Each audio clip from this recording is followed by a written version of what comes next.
Page 12. Page 12.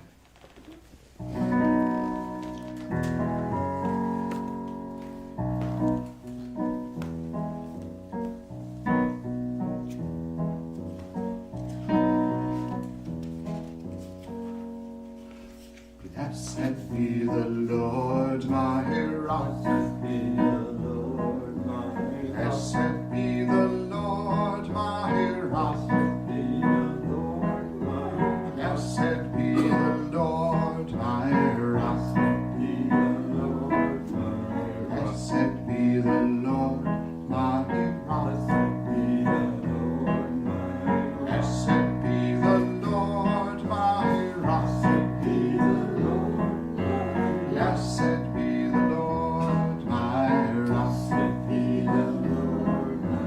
Blessed be a yummy, yummy dinner. Blessed be a yummy, yummy, yummy, yummy dinner. Blessed be a yummy, yummy, yummy, yummy, yummy, yummy, yummy dinner.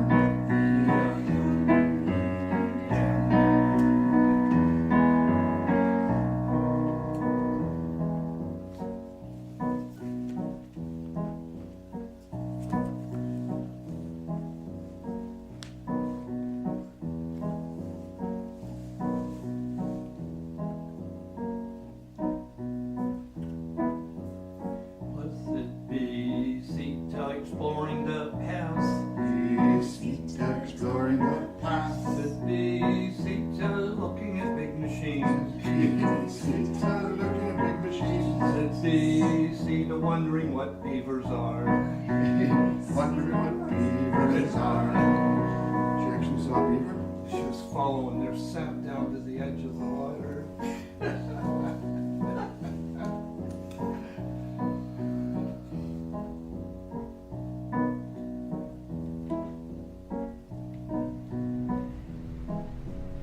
Blessed be full tires on the lawnmower.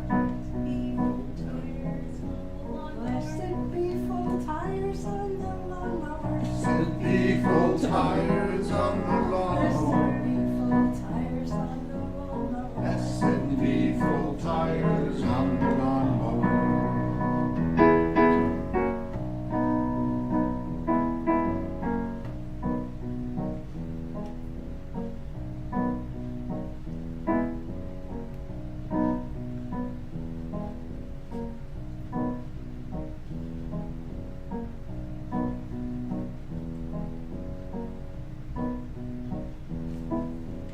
Blessed be the Chamber of Commerce.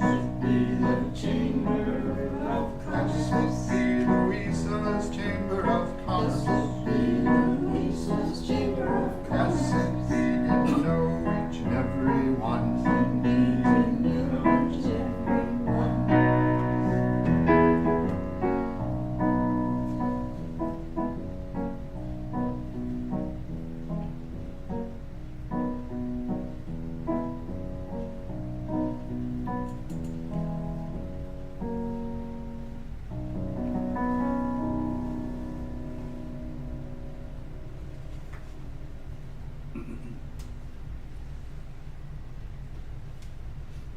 Page 13.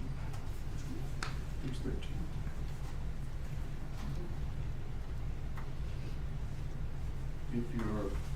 If our focus is on other people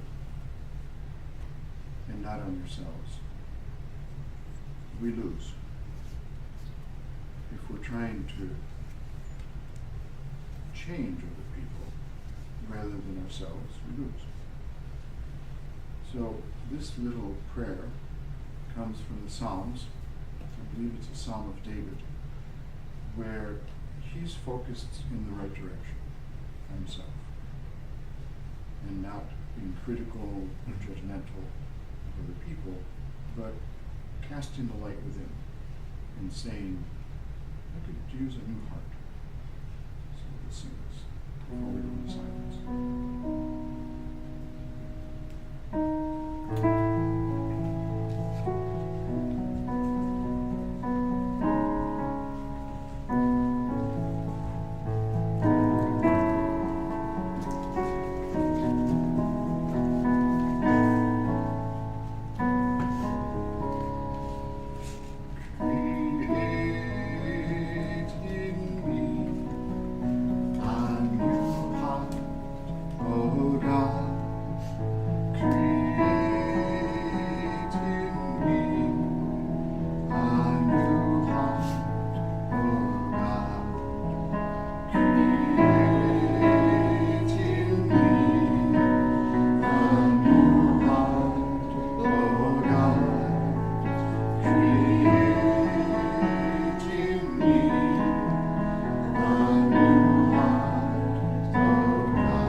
Denzel, have you ever put thought bubbles above Ninja's head?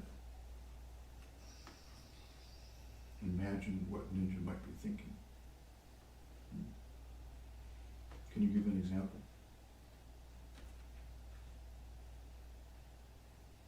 I don't do it all the time, but sometimes I can already tell when it's bigger because of his body movement. Mhm. Like how he brings out his bottom lip underneath his little chunky things. I don't remember the name. Mhm. And that's telling me that he wants to sit next to me Mhm. if he's starting to cry near the door. That means he needs to go outside. Mhm. And if he's hungry, he starts tearing things up. Yeah. Pretty clear then, huh? Yeah. Exactly. Today I had a thought bubble placed above Sita's head. And she was out in the grass, rolling around, and thought bubble said, all I want to do. Did you ever hear the song, Girls Just Want to Have Fun?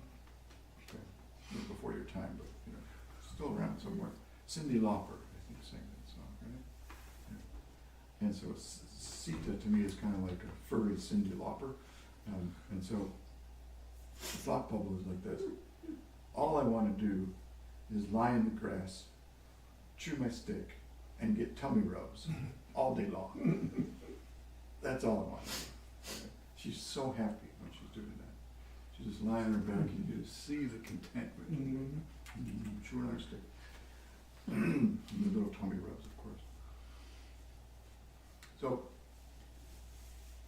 what does that have to do with anything? Well, somehow it does. When we read sacred text, when we attempt to hear the gospel stories of Jesus, we are invited to use our imaginations and to imagine what so-and-so, whoever it is in the story, is thinking. Okay? It's really important, actually, because stories are powerful tools to evoke in us what needs to be evoked. There's a great moment in history when the authors C.S. Lewis and J.R.R. Tolkien, they used to hang out together, and they'd go to the pub together. So the author of Lord of the Rings and the author of the Chronicles of Narnia and all the kinds of other books would go to that little pub in England, and it's still there, the pub, and their little corner is designated.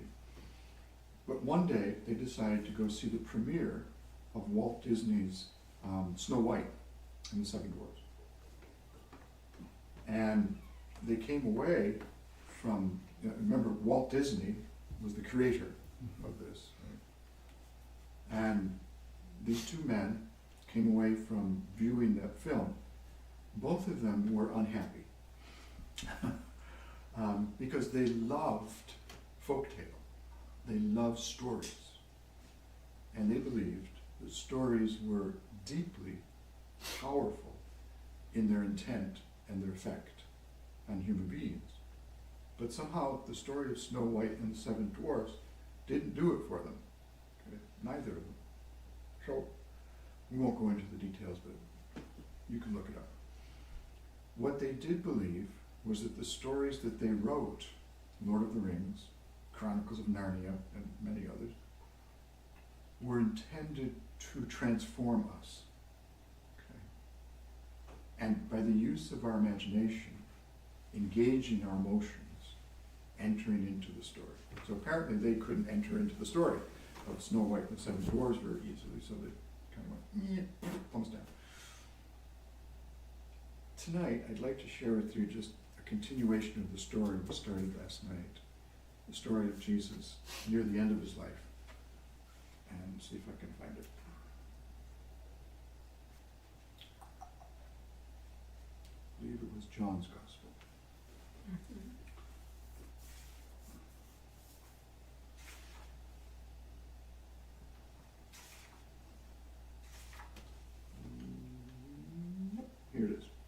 So remember the moment, right, when the mob came for Jesus, and the legal mob, as we know, and he responded to them by asking them, "Who are you looking for?" And you could almost hear the seriousness in his voice. Maybe he was playful, I don't know. But I imagine, again, thought bubble, that he was either very serious or playful, or somewhere in between. But he asked them the obvious, "Who are you looking for?" And maybe that was to evoke in them a reflection of, who are we looking for? You know, who is this guy we're in order to seize? Is he a criminal? Has he done any harm? Well, it's reported he's healed a bunch of people, and his teaching is pretty cool. So why are we doing this? Maybe it was like their last opportunity to change their mind. And then, of course, when he said, "I am," and they fell down, that was a moment. So now we're going to read about the next moment. And this is after they fell down and got back up, and Jesus was taken away. The story begins now with Simon Peter. Simon Peter and another disciple followed Jesus. This disciple, now the reason they say this disciple, because John is talking about himself, basically. So he's a little modest here, he doesn't want to say his name. John, who was known to the high priest, entered the courtyard with Jesus, but Peter hung back at the gate. There was this little rivalry between John and Peter, by the way, and often when John describes Peter, it's not in the most flattering terms. Okay. So he says, Peter hung back at the gate. So John, known to the high priest, went back and spoke to the doorkeeper and brought Peter inside. The doorkeeper said, "Aren't you one of the guys following Jesus?" To Peter. And Peter said, remember what Peter said? No. I am not one of those Jesus followers. I almost hear him stuttering. Now, the night was cold. Here's where it gets poetic. It was a cold night, in more ways than just physical. Because here's Peter denying the one he said he loved and would never deny. The night was cold, so the attendants and the guards had lit a charcoal fire and were warming themselves by it. Peter was with them as well, keeping warm. And then the story shifts to another scene. The high priest, once Jesus came into his chambers, questioned him about his disciples and his teaching. And Jesus said, "Why are you questioning me? I have spoken publicly to everyone. I've always taught totally transparent in the synagogues and in the temple, where the whole Jewish people heard me. I have said nothing in secret, so why do you question me?" Man, I would not like to be on the receiving end of Jesus' questions like that. You know, I would just kind of slink away. Ask those, Jesus said, who have heard me. And that makes sense, doesn't it? You know, because if you want to learn about somebody who's controversial, ask the people that who have heard him. Ask the people that know him really well. So ask them, Jesus said. Ask them what I've said to them. They know what I've said. I'm sure that didn't go over very well with the high priest. In fact, it didn't, because the very next sentence was, when Jesus said this, he was not being nice, he was being kind of rude. When he said this, one of the guards standing by struck him in the face. Yeah. Ouch. And he said to Jesus, "Is this how you answered the high priest?"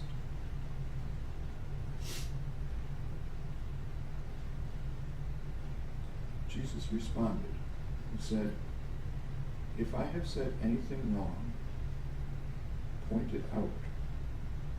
But if I am right in what I've said, why do you strike me?" Oh, God's tough. And so, still shackled, Jesus was sent to Caiaphas. Meanwhile, back around the fire, so the scene shifts again back to Peter. Do you see what they're doing? They're placing two little stories side by side, happening at the same moment, and for a reason.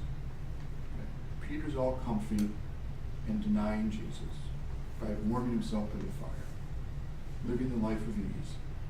Jesus is being honest, rude, according to his questioners, but honest, and getting struck in the face for being honest and true. Meanwhile, Simon Peter, still warming himself by the fire, another person asked him, "Say, aren't you one of his disciples?" Peter said, "I am not." And then one of the attendants of the high priest, whose ear Peter had severed, so here's a witness, spoke up. "Yes, you are. I saw you in the garden with him." So, to be accurate, it says, one of the attendants of the high priest, a relative of the attendant who struck Peter's, whose ear Peter struck. So it wasn't the actual person. It was a relative. But he spotted it. You know, if somebody cuts off your cousin's ear, you know who it is. You're going to call him out. And so Peter again says, "No, I don't know him. I've never seen him. Leave me alone." And of course, Jesus knew he was going to do that. He predicted he would do that before the rooster crowed. And of course, then the rooster crows. And that's where we'll end it tonight. So the contrasting stories of Jesus in front of the high priest, being interrogated and standing right up to them and saying what's true, what's real. And then Peter cowering but being comfortable is the contrasting thing that John wants us to see. Any thoughts on those stories?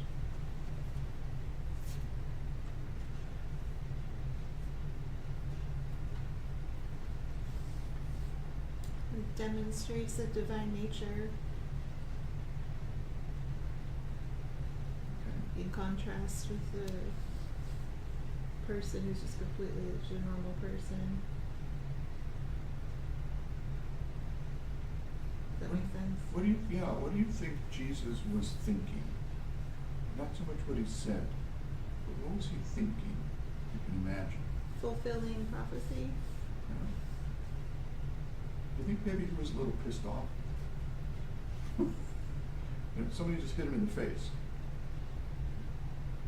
I think maybe he was like, You know, I don't know about you, but back in my days of street fighting in the city, somebody hits me in the face. It's an ultimate insult. It's an ultimate insult. What do you think Peter was thinking? Warming himself by the fire. Nervous as hell.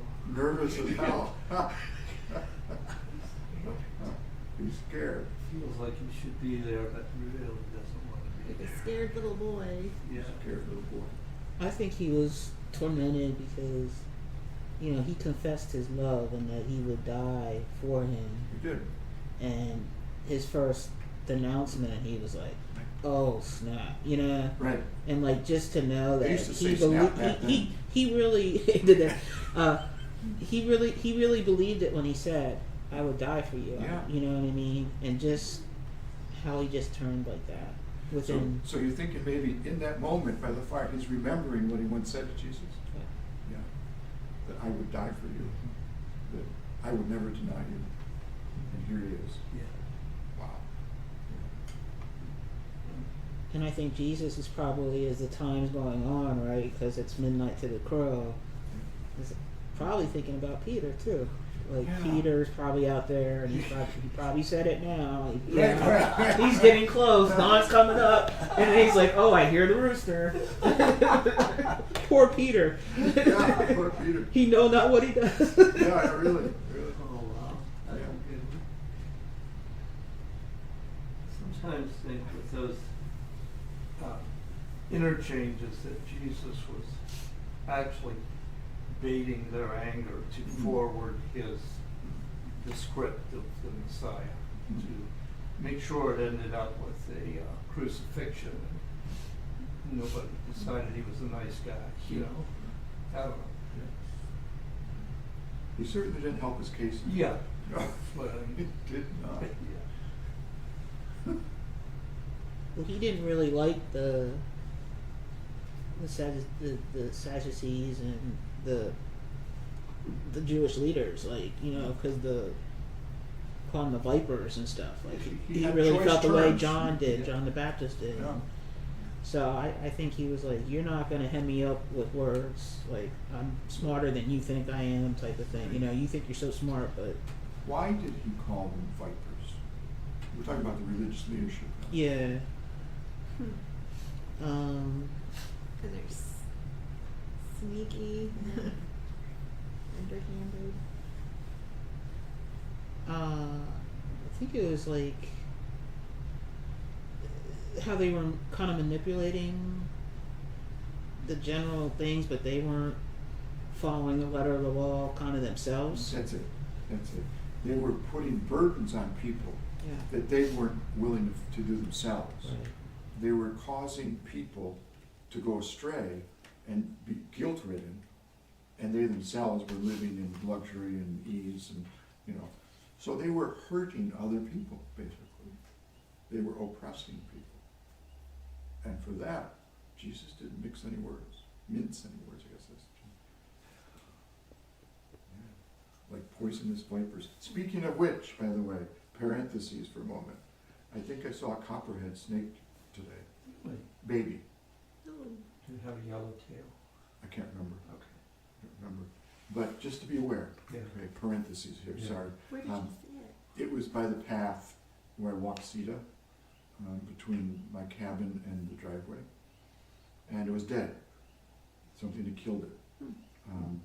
But it looked like the coloring of a copperhead. Yeah. Still there? Yeah, kind of squished. Yeah. Anyway, back to the story. Okay. Any other thoughts on or imaginings, thought bubbles, on Jesus standing there being interrogated, or Peter standing there denying Jesus altogether? What do you think they were thinking? Peter always seemed in the stories to kind of open mouth, insert foot. He was always saying big things and strong things, but then when it came time to back it up, he was, somewhere else or whining about something, if somebody else's fault or. Was it Peter was kind of self-interested? Yeah, so I can see Peter sitting there, I'm just thinking, I made him these promises, I know I did, but I'm scared, and just hoping he can wiggle out the whole episode and maybe make apologies to Jesus, or I don't know what he was thinking there, but I think he was looking for an escape route.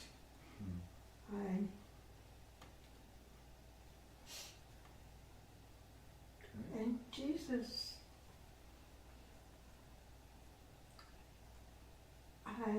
at that one part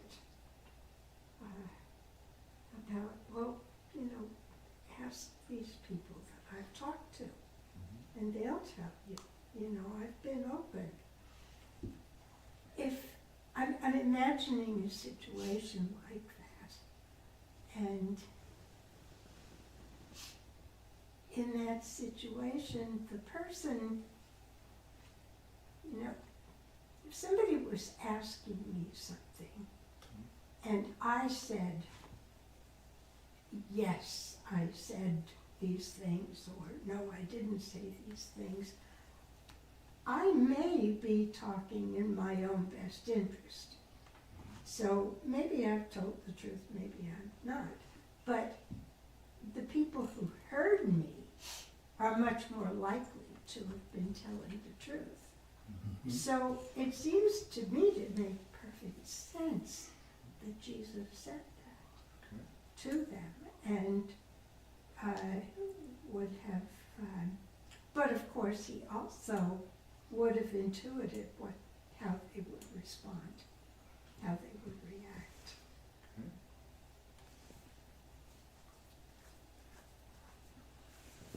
Any other thoughts? Is it okay if we jump forward a tiny bit for a moment so I can ask a question that I've been wondering about lately? Sure. It says when Jesus, he descended to hell and got the keys, I'm wondering if the Bible was referring to Jesus descending to this realm, this dimension, this earth, and got the keys, not instead of leaving earth and descending to hell, but if it's referring to his passage here. You know what I mean? I do. You're referring to a particular verse in one of Peter's letters, just one verse, where it says Jesus He descended to the prison, it's called prison, and freed the prisoners. This is during the time he was dead. Okay? And it's a wonderful text. It's unique in the entire Bible. It's the only place where it's mentioned. Nobody knows what it means. So it's a question mark, like many texts. We really don't know what it means. In fact, if you want to see it, it's right there in the this icon here. I can do this Oh. without damaging something. Yes, sure. It's not that fragile. No, I'm talking about myself. Excuse me. You see it? So he's No. actually descending, and the idea is that people are in kind of prison, and some people think that's hell, whatever it is. But he's doing a kind of Elvis Presley move, you know, kind of weird, and it's so cool. It's been around for hundreds of years. Have you seen this done so? There's no way to understand it as the prison being earth. See it. You don't see it? Yeah, he's descending, so I'm sorry. Your question was what? There's no way that what they meant was that the prison that they were referring to was earth. Nobody knows, is what my point is. For centuries, people have wondered this. Nobody's come up with an answer. So, yeah, it's kind of like, we don't know. Yeah, and that's okay. It looks like he's already on the floor. Does it? Yeah. Yeah. Okay, let's try this without hurting anything else. There we go. Okay. So, anyway, when we read sacred text, put your thought bubbles on. Imagine what people might be thinking, because that allows you to enter into the story. What were they feeling? You know, the one person we haven't talked about at all is actually like the religious leaders. You know, what were they thinking? What were they feeling? We don't like to go there. We like to imagine what Jesus is thinking, or Peter, but the ones who were interrogating Jesus, what do you think was going on in their heads? They're partly irate that this guy comes along on a donkey and pretends to know more than they do. It's all about the donkey. You know, whereas they're the smart ones. Yeah. You know, they're the ones that have the titles and Yeah. the robes and the temples. So Right, who the hell does he think he is? right. And they get the money too, by the way. Oh yeah. You know, their income is based on Oh yeah, so he's threatening their He's threatening their everything. income. It Everything. really is. Their whole livelihood, their whole If there's- prestige, everything. Right? The image of themselves that Yeah. they have, their ego, Absolutely. everything. Absolutely. I'm guessing they're thinking, how can we get rid of this guy without us looking too bad? Mm-hmm. You know, just, we're gonna carefully try to Sure. have a trial, Right. but he's gonna die, we know Yeah. that, Yeah. you know? So they're watching their each step to try and get the best Right. publicity out of it, I would say. Right. One eye to the people, Yeah, right? How are the people going to respond to this? yeah, Don't want to cross too many waves here. but we do have to get rid of We him, have in to. their thinking, yeah. How do we spin it so he's the bad guy? Yeah, Mhm. exactly. Because he's got a lot of fans. Yeah. He's done a lot of good. Yeah. Hmm. So have fun with it. Yeah. You know, during Lent, which we're in now, pick a gospel story that you want to dive into and do a little thought bubbling. Imagine. We'll close with a song. Let's do the we songs. So no keyboard. Okay, try and remember it. Can I suggest a song? Not right now, I'm already working on one. Can you save it for tomorrow, please? Okay. We will walk together hand in hand. We will walk together hand in hand. We will walk together hand in hand. We will walk together hand in hand. And we will sing and pray together. We will sing and pray together. And we will sing and pray together. And we will sing and pray together. And we will laugh and cry together. We will laugh and cry together. And we will laugh and cry together. We will laugh and cry together. We will walk together hand in hand. We will walk together hand in hand. We will walk together hand in hand. We will walk together hand in hand. And we will sing and pray together. And we will sing and pray together. We will sing and pray together. We will sing and pray together. And we will laugh and cry together. We will laugh and cry together. And we will laugh and cry together. And we will laugh and cry together. We will walk together hand in hand. We will walk together hand in hand. Hand in hand. Hand in hand. Hand in paw. Hand in paw. At the close of this day, we give you thanks for your great love. Fill us with your love, with your spirit, with your peace and your joy, that we might live the kind of lives we long to live on this earth. May it be so.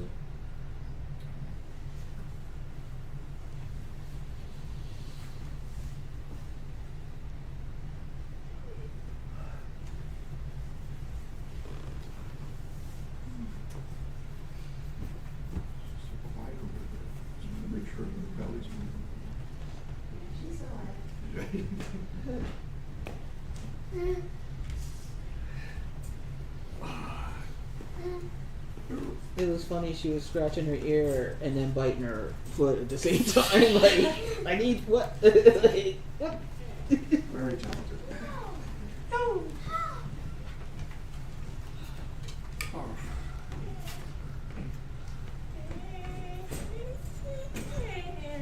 I'm guessing that Diana has been delayed, but she should be arriving any moment.